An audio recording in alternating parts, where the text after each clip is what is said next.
Il est important de développer les transports dans toutes les régions du monde. Les transports, inutile que je m'étende sur ce qu'ils représentent, en ce sens que ce sont eux qui favorisent les déplacements et les échanges entre les nations, entre les hommes. Et ceci est particulièrement important en Afrique, comme vous le faites remarquer, en ce sens que ce continent, qui est à l'aube de son développement, se doit de mettre en place les mécanismes permettant aux hommes de communiquer entre eux et aussi d'écouler leurs produits d'un point à l'autre du continent et du continent vers le monde extérieur.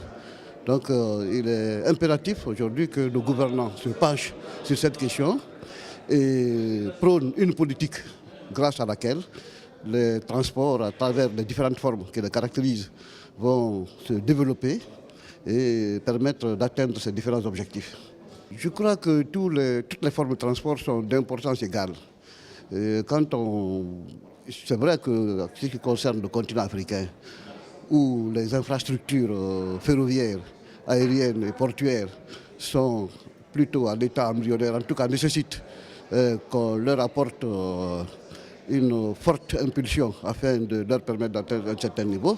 On est tenté de dire que ce sont les transports routiers qui sont le moyen le plus usité. Mais n'empêche que le secteur ferroviaire fasse l'objet de la part de nos gouvernants d'efforts sérieux parce qu'il permet, lui, non seulement de mouvement de personnes en plus grand nombre, mais surtout de mouvement de marchandises. Bon, le transport aérien aussi, sa part dans l'action qu'il faut engager et soutenir, dans la mesure où l'Afrique est le continent des grands espaces. C'est un continent qui s'étend sur plusieurs millions de kilomètres et où donc il est nécessaire que les personnes puissent disposer de moyens de transport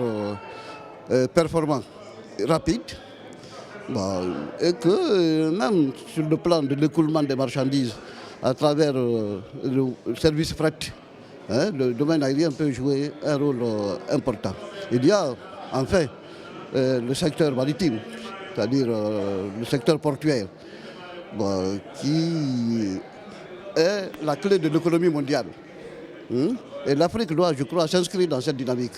faire en sorte que nos ports soient de plus en plus d'outillage,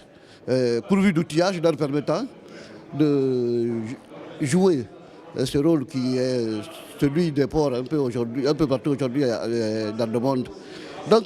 je crois que nous sommes face à une situation où il n'y a pas de choses à faire, où il convient plutôt de multiplier des efforts dans toutes les directions, car quel que soit le bout par lequel on prend le problème, on se rend compte qu'il y a nécessité d'intervenir de façon forte et rapide partout.